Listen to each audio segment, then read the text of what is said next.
Hello and welcome back to the Common Colt Podcast, a Colts podcast with real takes and no clickbait. I'm Josh Hudgens, joined by Dan Hertzler. Dan, how's it going?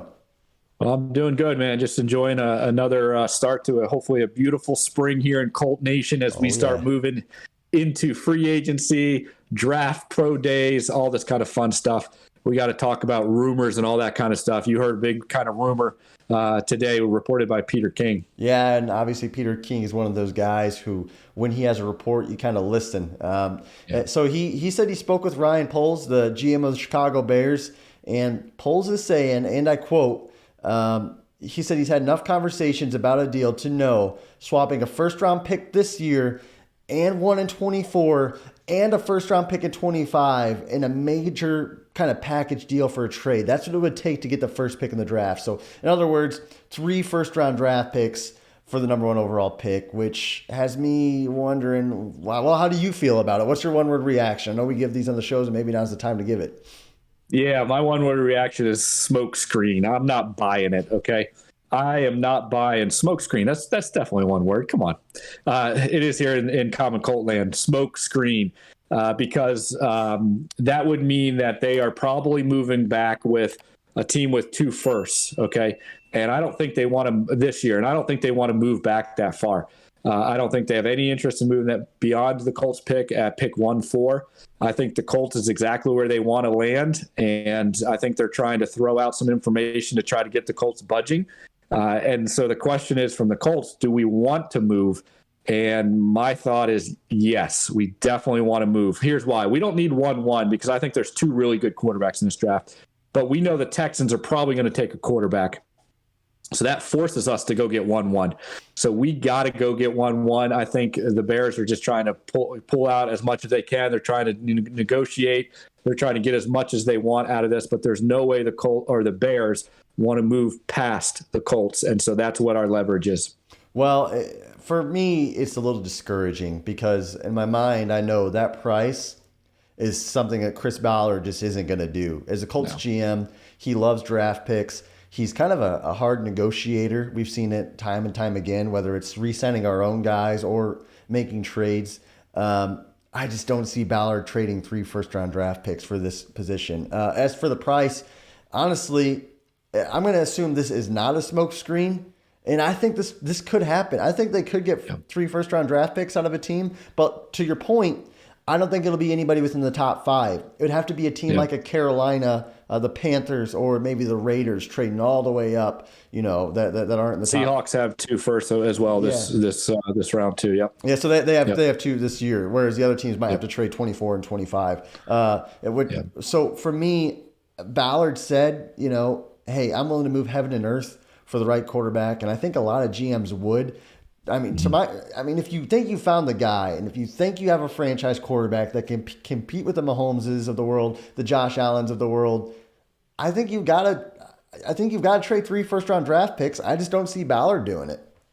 Yeah, I just don't see 3 as well, especially because we're sitting at 1-4. You got to remember that we have that leverage where they're not falling back enough. So if you're the Colts, if you can swap 1-1 with 1-4, a player, and then a future, I'd be willing to even go a future 1, whether that's 24 or 25. I would love it to be a future 2, depending on who the player is that we're giving up. But I think all this is just the Bears trying to get as much as they can.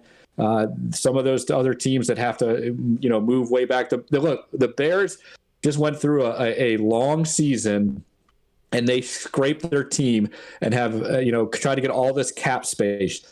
There's no way that the Bears nation will want to drop too far and not get one of these super stud defensive linemen, whether it's, Will Anderson or Carter or the kid out of Texas Tech, Wilson.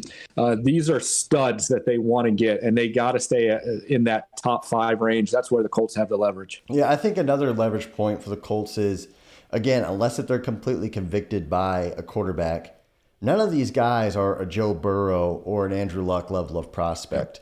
I mean, they've all got their issues. Bryce Young's short. Anthony Richardson, he's athletic, and he had a great combine, but the guy's got mechanic issues, and he had a 53% completion percentage his last year in college. That's bad. That is bad. And for a guy who's supposed to be the first projected, maybe a first overall pick by some people. And obviously CJ Stroud, he's got the Ohio State thing lingering over his head and some other concerns about under pressure. So none of these guys are the perfect generational talent prospect, which generally doesn't get 3 first-round draft picks for that pick. Right. So I do think the Bears are probably trying to raise the value on this pick. I think the Colts, honestly, it might take 2 first-rounders.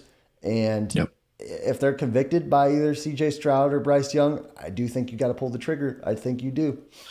Yeah, I think you have to pull it because, as we've talked before, there's a big gap between the top 2 and then the next 2. And so, Will Levis out of Kentucky and then Anthony Richardson, out of Florida. It's they're high ceilings, but they're projects. They're going to take some time. There's some big questions involved. Game tape is really suspect. And so I don't think you want to sit at 1-4. I think you want to move up. And so I think they got to give up something to do that. It's going to be a player and a pick. Question is what player, what pick. And, it's a question of when do they do it? Is that going to happen in the next few weeks? Is that going to happen closer to the draft? How long do you wait? How impatient do the Bears get? Are the Bears really wanting to move? Or are they just talking about? There's going to be a lot of gamemanship that's going on.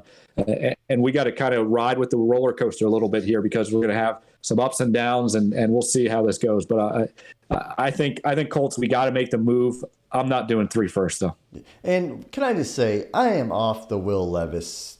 I was never on the bandwagon, but this guy, I don't see it. He said his best trait was his arm, and I think it is because his decision making is suspect at times. And the combine, his arm did not look that impressive to me. So it was big.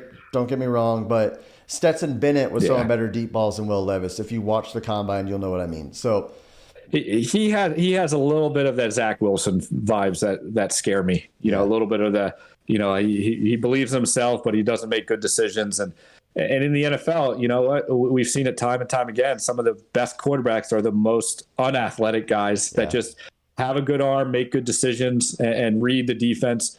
And that's where game tape comes in. And I agree with you. I would not be happy if that's who the Colts end up with. Yeah. Let us know what you guys think. If you're a Colts fan or a Bears fan, first of all, Bears fans, we know you're going to be tuning in. Do you think this is real? Do you think that that's what the asking price is going to be? And Colts fan, what is your top dollar? I'm not saying dream dollar.